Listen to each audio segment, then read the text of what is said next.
이 모든 말씀 살아계신 예수님의 이름으로 감사하며 기도드렸사옵나이다. 아멘. 오늘 우리에게 주신 하나님의 말씀 사무엘상 4장 12절에서 22절까지의 말씀입니다. 사무엘상 4장 12절에서 22절까지의 말씀, 저와 여러분이 한 절씩 교독하시고 마지막 22절 한 목소리로 합독합니다. 당일에 어떤 베냐민 사람이 진영에서 달려나와 자기의 옷을 찢고 자기의 머리에 티끌을 덮어쓰고 실로에 이르니라. 그가 이를 때 엘리가 길 옆 자기의 의자에 앉아 기다리며 그의 마음이 하나님의 괴로 말미암아 떨릴 즈음이라. 그 사람이 성읍에 들어오며 알림에 온 성읍이 부르짖는지라. 엘리가 그 부르짖는 소리를 듣고 이르되 이 떠드는 소리는 어찌 됨이냐.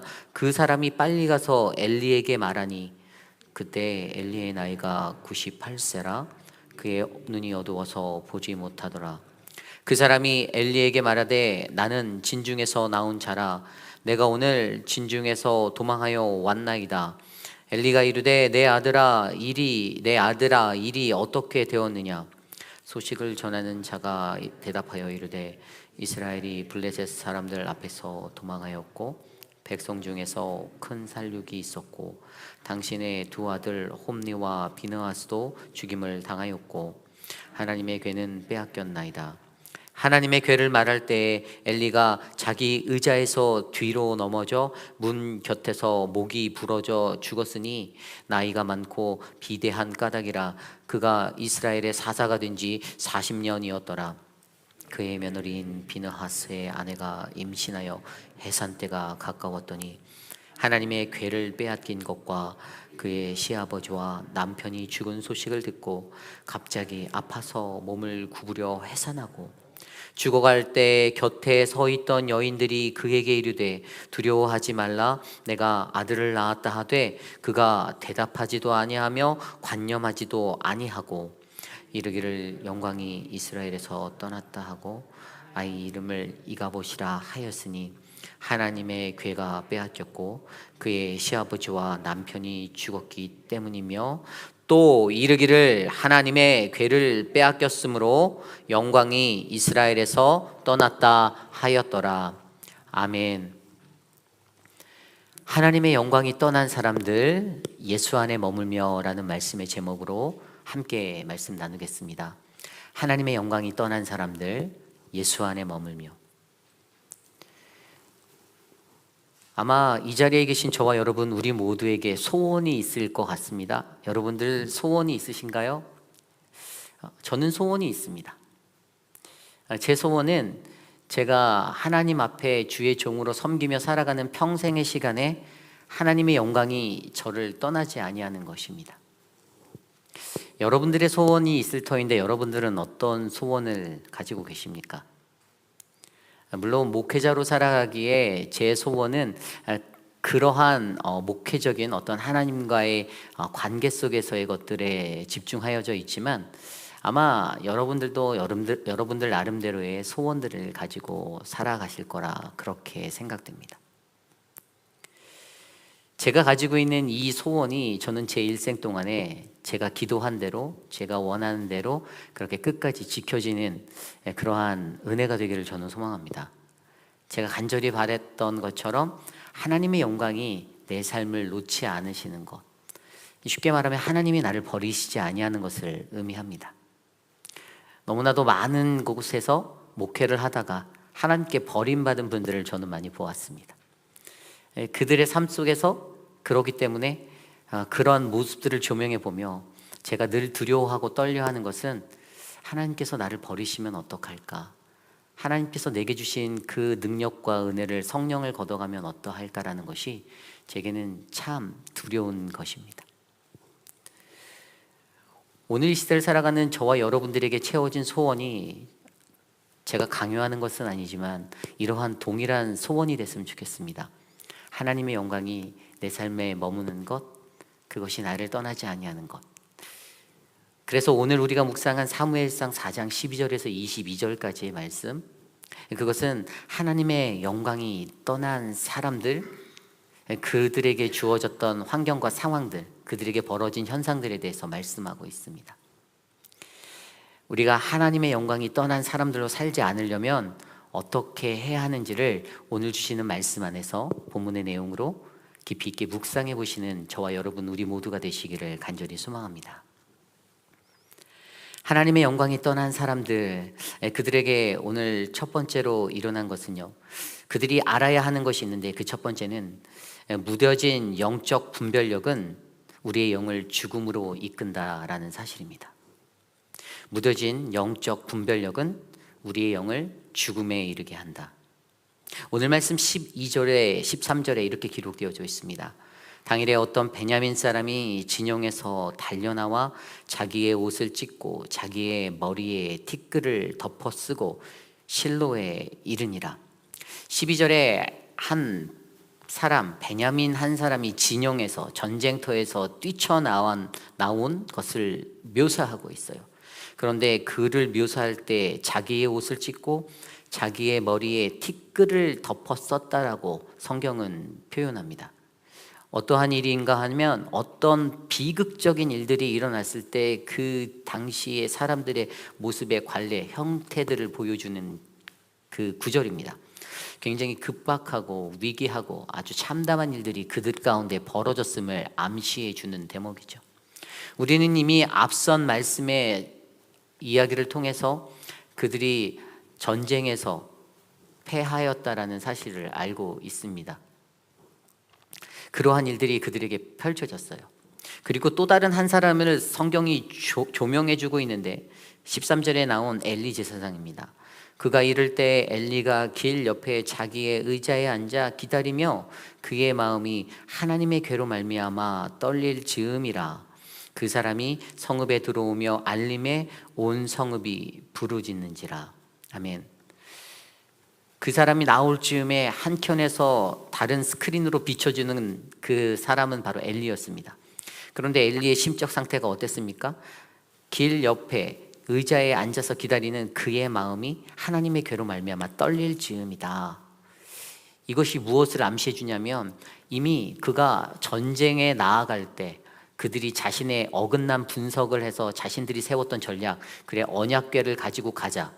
당시 최고의 종교 지도자였던 엘리 제사장이 자기가 허락을 해서 그것들을 보냈는데 그 마음이 불편했을 거예요. 아, 내가 혹시 실수한 건 아닌가? 내가 혹시 잘못된 행동을 한 것이 아닌가? 그 초조와 불안감에 휩싸여 있는 엘리의 모습을 보여주고 있습니다. 그런데 이 이야기가 어떻게 올라갑니까? 그 전령으로 온 사람이 말하잖아요. 엘리에게 말하는 것은 우리가 전쟁에서 패하였다. 모든 사람들이 다 도륙당하였다. 우리가 참패하였다. 다 죽었다. 그리고 당신의 아들들도 죽었습니다. 라고 말합니다. 근데 뭐 거기까지는 괜찮았던 것 같아요. 그런데 블레셋 사람들 앞에서 도망하여 큰 살육이 있었다라고 당신의 아들 홈리와 비나스도 죽었다라는 이야기를 들을 때까지는 괜찮았는데 17절 후반부에 나와 있는 하나님의 괴를 빼앗겼나이다 라는 그 메시지를 들을 때 18절에 이렇게 기록되어져 있습니다. 하나님의 괴를 말할 때 엘리가 자기 의자에서 뒤로 넘어져 문 곁에서 목이 부러져 죽었으니 나이가 많고 비대한 까닭이라. 그가 이스라엘의 사사가 된 지 40년이었더라. 아멘. 엘리 제사장의 마지막 순간 그의 죽음을 보여주고 있습니다. 40년 동안 제사장으로 살았습니다. 40년 동안 하나님을 섬기고 예배하는 일에 목숨 걸고 살아왔던 사람이었습니다. 말 그대로 목회 활동 40년 했던 사람인데요. 그가 초조하고 불안하였던 그 마음, 앞서 우리가 계속 말씀에서 살펴본 대로 영적 분별력, 무디어진 그 영적 민감성 때문에 그가 잘 분별하지 못하여서 자신의 아들들을 책망하고 바른 길로 이끌지 못하고 그들이 범죄하였던 그 죄를 그냥 방관하고 살았던 그 모습으로 인해서 그가 하나님의 심판받을 것이라는 사실을 알고 있었는데, 그래서 자신의 두 아들이 죽었다라고 하는 그 이야기를 들었을 때는 하나님의 말씀대로 이루어졌구나라고 생각할 수 있었는데, 그의 마음을 더 힘들게 하였던 것은 하나님의 말씀 그 언약궤를 빼앗겼다라는 사실에 그는 주체할 수 없는 그러한 모습으로 뒤로 넘어가 죽게 되고 말았다는 사실입니다. 성경은 그가 죽은 이유를 나이가 많고 비대한 까닭이라고 설명하였습니다. 18절에 나이가 많고 비대한 까닭. 육적인 모습에는 그 풍채는 거대한 몸집을 가진 사람, 그리고 98세나 되는 나이가 많은 사람, 그래서 몸을 잘 추스르지 못해서 육적인 연약함으로 뒤로 넘어가서 죽었나 보다 생각할 수 있지만, 영적으로 이 말씀을 생각해 본다면 그의 나이가 많고 비대해짐은 그의 영적인 감각들, 그 민감성이 바닥을 친, 하나님과 전혀 교류되지 못하는 그러한 무뎌진 모습으로 인해서 그의 죽음이 그에게 찾아왔다라는 사실을 우리에게 알려주고 있습니다. 이것이 바로 오늘 말씀이 주는 바로 무뎌진 영적 모습이, 그것이 바로 우리의 영을 죽음에 이르게 하는 장면입니다. 성경에 보면 이런 영적 무뎌짐의 모습이 곳곳에 기록되어져 있습니다. 마가복음 6장에 보면요, 바다를 걸어오시는 예수님의 이야기가 나옵니다. 배 위에 올라가 있는 제자들, 근데 그 컴컴한 밤에, 그 밤에 누가 걸어오는데 그 제자들의 마음은 유령이 다가오는 줄 알고 유령인 줄 알고 소리 질렀다라고 성경은 기록하고 있어요. 유령인 줄 알고 소리를 질렀어요. 아니, 자기들과 함께한 예수님이고 그 이전에 오병이어의 기적이니 여러 가지 기적들을 경험했었음에도 불구하고, 예수님과 다녔음에도 불구하고 예수님을 알아보지 못하는 겁니다. 왜죠? 이 영적 분별력, 영적 민감성이 떨어져 있기 때문이에요. 그래서 그들이 바다로 걸어오시는 그 예수님, 바다 위를 걸어오시는 예수님을 보고 소스라치고 놀랐는데, 그때 마가복음 6장 52절에는 그들의 모습을 이렇게 기록하고 있습니다. 이는 그들이 그 떡을 떼시던 일을 깨닫지 못하고 도리어 그 마음에 둔하여졌습니다. 아멘. 이전에 있었던 사건이 오병이어의 사건이에요. 그럼 그 사건들을 보고 떡을 떼었던 예수 그리스도의 기적과 그 모든 것들을 그들은 알고 있었습니다. 그런데도 그 사건들을 목격하고 쫓아다니며 예수에 대해서 마음으로 배우고, 예수님과 나는 친해, 나는 그분의 제자야 라고 살아갔던 그들 또한 어떻게 해요? 그들의 마음이 둔하여져서 알지 못하였다는 사실입니다.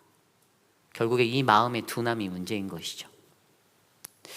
우리가 또 잘 알고 있듯이 요한복음 20장에 나오는 부활한 예수 그리스도를 알아보지 못하는, 요한복음 21장에 나오는 부활한 그리스도를 알아보지 못하는 그러한 제자들의 모습도 있습니다. 그들이 일상으로 돌아가 고기를 잡으러 나간 자리에서도 그들은 여전히 예수님을 온전히 이해하지 못하고 내 앞에 있는 자가 예수인지도 알아보지 못하였던 그런 제자들의 모습을 우리는 너무나도 잘 알고 있습니다. 그리고 오늘 이 시대를 살아갈 때에 이 모습이 저와 여러분들의 모습이 될 수가 있습니다.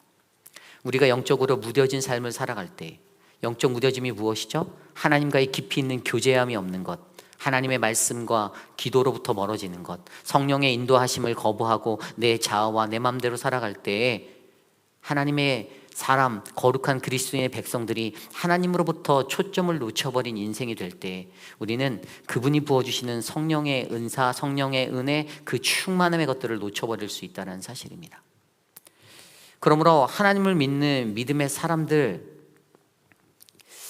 그들이 가져야 하는 마음은요, 바로 오늘 하나님이 나에게 무엇을 말씀하시는지 그분의 말씀에 귀 기울이고, 내가 엎드려 기도함으로 그분께 더욱더 깊이 있는 교제함에 대화의 시간을 가질 수 있는 그 자리가, 그 예배의 자리가 우리들에게 필요하다는 사실입니다.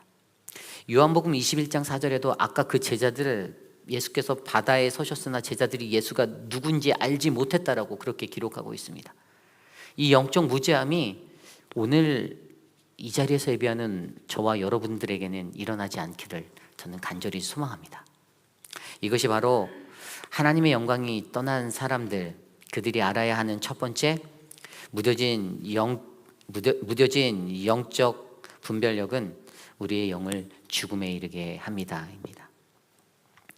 오늘 두 번째로 하나님의 영광이 떠난 사람들, 그들이 알아야 하는 두 번째는요, 하나님의 영광이 떠난 자들은 삶의 의욕을 잃게 된다라는 사실입니다. 삶의 의욕을 잃게 된다. 오늘 19절부터 22절까지의 말씀을 보면 엘리 제사장의 며느리 비느하스의 아내, 그 아내의 이야기가 나옵니다. 근데 그 아내가 임신을 해서 해산할 때가 가까웠다고 해요. 그런데 그녀의 귓가에 들려온 소식이 있었습니다. 시아버지가 죽었고 남편이 죽었고, 그래서 갑자기 배가 아파서 몸을 구부려서 해산을 해야 되는 그때가 되었습니다.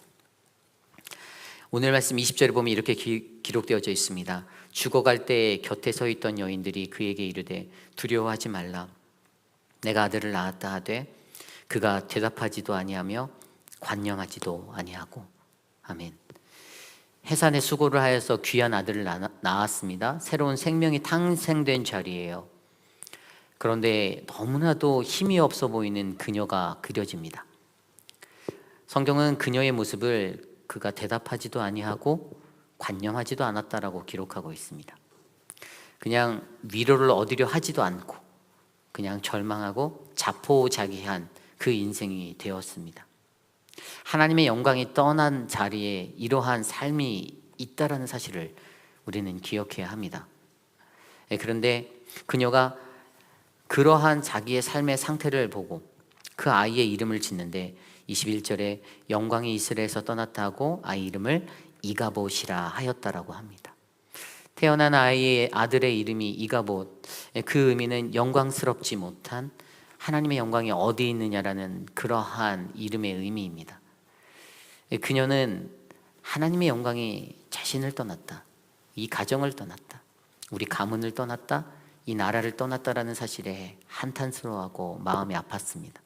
그래서 그녀의 입술을 열어 어떤 것조차 기뻐하지 못하는 그 절망의 자리에 서 있었던 것이죠. 그리고 그녀는 그렇게 죽어갔습니다. 물론 성경에서 좀 전에 읽었던 대로 하나님의 괴가 빼앗겼고 그의 시아버지와 남편이 죽었기 때문이다라고 기록하지만 사실 그녀가 포인트했던 것은 단 한 가지입니다. 그것이 바로 22절이에요. 또 이르시기를 하나님의 괴를 빼앗겼으므로 영광이 이스라엘에서 떠났다 하였더라.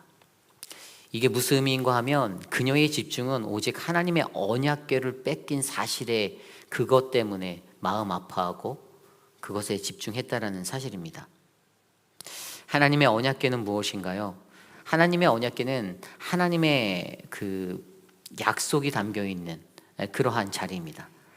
성막 안에 언약궤가 있으면 그 자리에서 하나님은 만나 주시겠다라고, 내가 너희를 만나 주시겠다라고 이야기하셨죠. 이스라엘의 영광은 하나님의 언약궤 위에 있었습니다. 그리고 그것에는 하나님을 만날 수 있는 임재가 있었어요. 출애굽기 24장 17절 말씀에 보면 산 위에 여호와의 영광이 이스라엘의 자손의 눈에 맹렬한 불같이 보였고, 모세가 시내산에 올라가서 하나님의 말씀을 받을 때 그 시내산에서 마주한 그 하나님의 영광, 그 임재하심은 그들의 눈을 멀게 할 정도로 환하고 밝은 것이었습니다. 그분의 거룩하심 앞에 그것을 보는 것은 굉장히 어려운 것이었죠. 그런데 그분의 영광이 그곳에 있습니다. 그리고 출애굽기 25장 21절 22절에 보면 속죄소를 궤 위에 얹고 내가 내게 줄 증거판을 궤 속에 넣으라. 거기서 내가 너와 만나고 속죄소 위 곧 증거궤 위에 있는 두 그룹 사이에서 내가 이스라엘 자손을 위하여 내게 명령할 모든 일을 내게 이르리라. 아멘. 하나님이 그 시은소라 불리는 그 언약궤 안에서 두 그룹의 날개로 덮어져 있는 커버 위에 그 자리에서 하나님이 임재하시겠다라고 성막의 자리에서 이야기하여 주셨습니다. 그렇게 하나님의 언약궤는 하나님의 영광이, 하나님의 임재가 임하는 그러한 상징이었습니다. 이스라엘 백성들에게 그것은 전부였습니다. 하나님이 우리를 선택하셨고 하나님이 우리와 늘 동행하신다라는 믿음을 갖고 살아가는데, 그 살아가는 것에 있어서 그 힘의 원동력은 바로 언약궤였습니다. 그 언약궤를 바라보며 그들은 하나님이 우리를 보호하여 주시고 우리를 인도하시고 우리를 이끄시는 분임을 확신했기 때문입니다. 그런데 그러한 언약궤를 빼앗겼습니다. 그렇게 하나님의 영광이 떠나갔습니다. 그러자 그 삶의 좌절, 자포자기, 무기력함이 덮쳐왔습니다. 그러므로 이 시대를 살아가는 저와 여러분, 우리에게도 하나님의 영광이 떠나지 않도록 하나님께 간구해야 합니다. 그 영광이 나를 떠난다라면, 그러면 세상 가운데서 살아갈 때 우리는 어떠한 모습의 사람이 될까요? 무기력하고 우리가 하는 것들이 별 의미 없는 그러한 인생이 될 수밖에 없을 것입니다. 그래서 제가 앞서 설명드린 대로 제 소원이 바로 그거 아닙니까? 하나님, 제가 살아가는 시간 동안 제가 목회를 하는 이 사역의 자리, 그곳에서 하나님의 영광이 나를 떠나지 않게 하옵소서가 바로 저의 첫 번째 되는 간절한 간구입니다. 성경에 보면 우리가 잘 아는 한 사람이 나옵니다. 사울왕. 이 사무엘상 이제 후반부에 가면 사울왕이 나오는데요, 15장에 가면 그 사람의 이야기가 나와요. 아말렉과 전투를 해야 합니다. 그래서 사무엘을 통해서 그에게 주셨던 말씀은 진멸이었습니다. 하나도 남김없이 다. 그런데 그가 어떻게 하였습니까? 그 아말렉의 왕인 아각 왕을 사로잡았습니다. 자기의 포로로 사로잡았어요. 그리고 가장 기름진 양과 소와 어린 양, 그 모든 것들을 어떻게 해요? 다 취하였습니다. 하나님의 말씀을 어긴 것이죠. 그리고 나서 사무엘이 그것에 대해서 반박하자 뭐라고 하나님께 대답한 항변이 내가 하나님께 이것들을 가지고 예배하려고 하였습니다 라고 변명하였습니다. 그것들을 포장하였어요. 하나님은 절대적인 순종을 원하셨는데, 그런데 내가 이거 하나님께 예배할 제물로 쓰려고 그랬다라고 그렇게 말합니다. 이것이 인간이에요. 그래서 우리가 잘 아는 가장 유명한 말씀이 있잖아요. 사무엘상 15장 35절. 사무엘이 죽는 날까지 사울을 다시 가서 보지 아니하였으며 이는 그가 사울을 위하여 슬퍼함이었고 여호와께서는 사울을 이스라엘 왕으로 삼으신 것을 후회하셨다. 왜죠? 하나님께서 그를 하나님께서 버리셨기에, 후회하셨기에, 사실 그 말씀이 오늘 이 시대를 살아가는 저와 여러분 우리들에게 경종이 되어야 한다는 사실입니다. 가장 유명한 말씀이 그거잖아요. 그때 하나님이 하신 말씀이 순종이 제사보다 낫고 아론의 수량과 기름보다 낫다라고 얘기하시는 그 말씀. 과연 오늘 이 시대를 살아가는 저와 여러분 우리의 모습은 어떤가요? 하나님의 영광이 떠난 사람들은 자신에게 찾아온 그 무뎌진 영적 분별력, 그거로 인해서 내 삶을 죽음의 길로 이끕니다. 그리고 하나님의 영광이 떠나간 사람들은 자신의 삶의 의욕을 잃게 만드는 그 무기력에 빠지게 만듭니다. 그래서 이것들을 감당하며 살아갈 우리에게 우리가 생각해야 하는 한 가지가 있는데, 그것에 대한 해결 방법은 바로 우리가 예수 안에 거하는 것이란 사실입니다. 예수 안에. 오늘 말씀은 그것에 대해서 이야기하고 있지는 않지만 성경 전체를 보면요, 로마서 6장 16절에 보면 이렇게 기록되어져 있습니다. 죄의 종으로 사망에 이르고 순종의 종으로 의에 이른다. 아멘. 인간이 육적인 것들을 쫓아 살아갈 때는 죄를 지을 수밖에 없습니다. 그런데 그것이 바로 사망에 이르는 길이라고 말합니다. 우리가 하나님 앞에서 순종하며 살아갈 때는 그것이 의롭다 인정받는 하나님의 인정이 되는 것이라 설명합니다. 그렇다면 우리의 선택이 무엇이 되어야겠습니까? 시편 33편 19절 말씀에 그들의 영혼은 사망에서 건지시며 그들이 굶주릴 때에 그들을 살리시는도다. 우리를 건지시고 우리를 구해주시는 분이 누구십니까? 사망의 자리에서 건져내실 분이 누굽니까? 바로 예수 그리스도, 그분 아니십니까? 우리가 예수 안에 거한다라면, 우리가 그분을 붙잡는다라면 우리는 하나님의 영광이 떠나는 사람들의 이 오류를 피할 수가 있습니다. 로마서 8장 11절에도 예수는 죽은 자 가운데서 살리신 이의 영이 너희 안에 거하시며 그리스도 예수를 죽은 자 가운데서 살리신 이가 너희 안에 거하시는 그의 영으로 말미암아 너희 죽을 몸도 살리시리라. 아멘.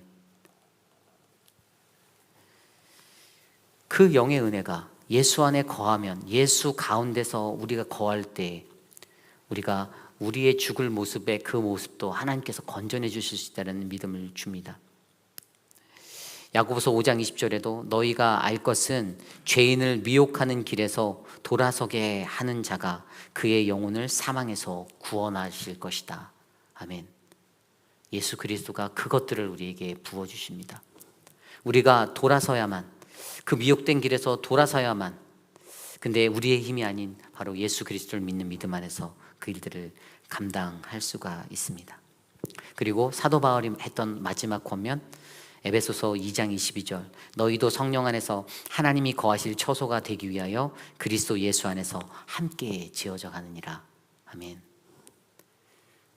사랑하는 성도 여러분, 우리의 삶이 하나님의 영광에 늘 붙잡힌 삶 되기를 원합니다.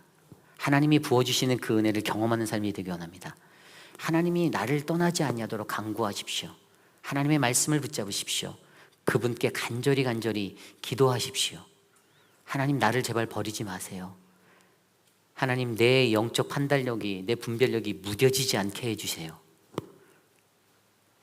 하나님, 하나님의 거하실 처소가 내가 되기 위하여서 내가 예수 안에서 함께 지어져 갈 수 있도록 나를 끝까지 붙잡아 주십시오라고 간구하시는 우리 모두가 되기를 소망합니다. 영국 캠브리지 사전에서 2018년도 올해의 단어로 선정됐던 단어가 생각났어요. 그 단어가 뭐냐면 노모포비아라는 단어예요. 노모포비아. 이 노모포비아가 뭘까요? 그 노모포비아라는 단어에는요, 그 핸드폰, 휴대전화가 없이, 스마트폰 없이 살아가는 사람들의 두려움을 표현한 단어가 노모포비아라는 단어래요.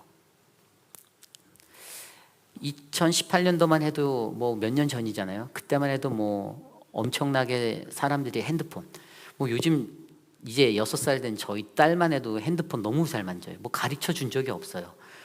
뭐 알아서 해요, 알아서.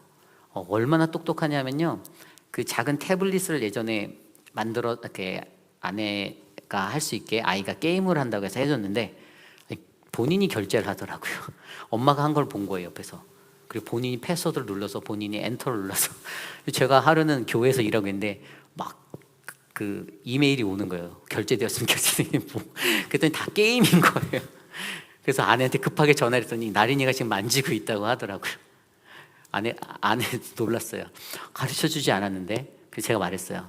안 가르쳐줬어. 걔가 옆에서 본 거야. 사람들이요, 그거 없이 못 살아요. 그 저희 나린이도 집에 오면 이거 태블릿 먼저 찾아요. 아빠를 찾았으면 좋겠는데, 엄마를 찾았으면 좋겠는데, 아빠 태블릿 어디 있어를 먼저 말해요.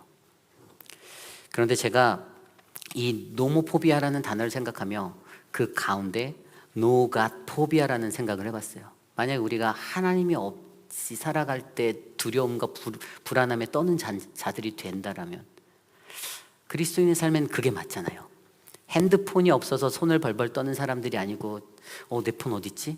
이렇게 두려워하고 불안해하는 모습이 아니라, 하나님이 나에게 없을 때, 하나님이 안 계실 때, 예수 그리스도가 내 안에 안 계실 때 내가 불안하고 떨어야 하는 그 인생이 되어야 하는데, 이 땅에 살아가는 우리들에게 과연 우리의 모습은 어떻습니까? 하나님의 영광이 떠나지 않기를 소망하는 간절함 가운데 우리는 No God phobia, No Christ phobia, 이 인생이 되기를 간절히 소망합니다. 그리하여 우리 회의빛 한인 장로교회는 어느 곳에 있든지 하나님의 은혜가 드러나는 가장 아름다운 그러한 교회, 최고의 교회 될 줄 믿습니다. 오늘 말씀을 준비하며 찬양이 생각났어요. 내는 주의 영광을 보내. 하나님의 영광이 우리 안에 임하는 그 마음으로 이 찬양 같이 드리기 원합니다.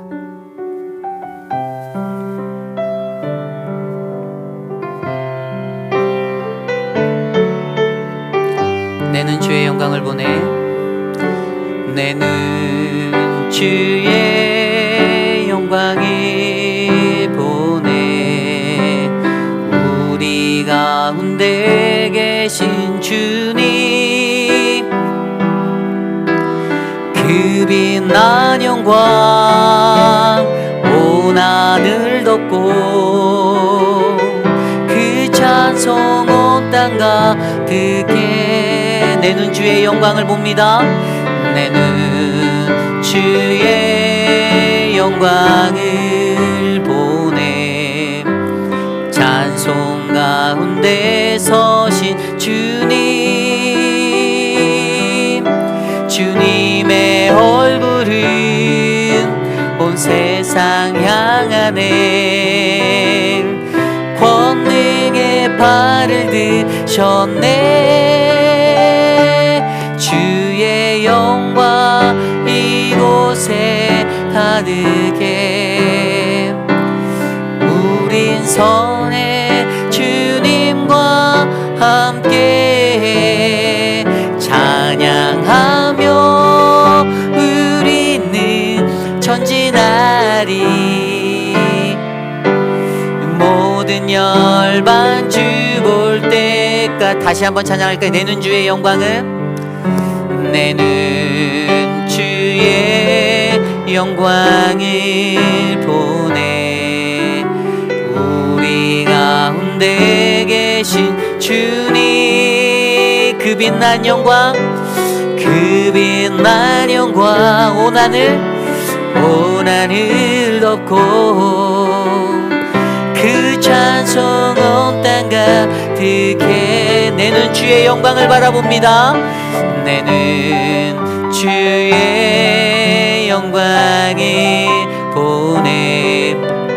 찬송 가운데 서신 주님, 주님의 얼굴은 온 세상 향하네. 권능의 팔을 드셨네. 주의 영광 이곳에 가득해. 우린 선해 주님과 함께하며 찬양하며 우리는 전진하리. 모든 열방 주 볼 때까지 하늘아버지 우리 새롭게 하사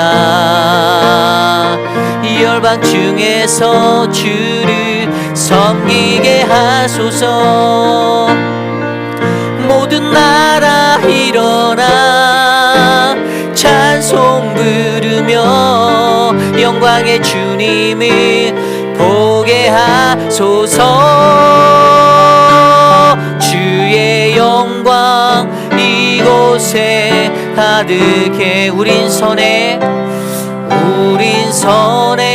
주님과 함께 찬양하며 우리는 전진하리. 우리 모두 자리에서 일어나 찬양합시다. 모든 열방 주 볼 때까지 주의 영광 이곳에 가득해. 주의 영광 이곳에 가득해. 우린 선해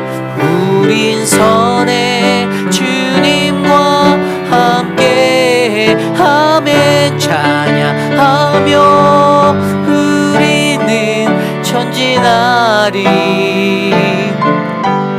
모든 열방 주 볼 때까지 찬양하며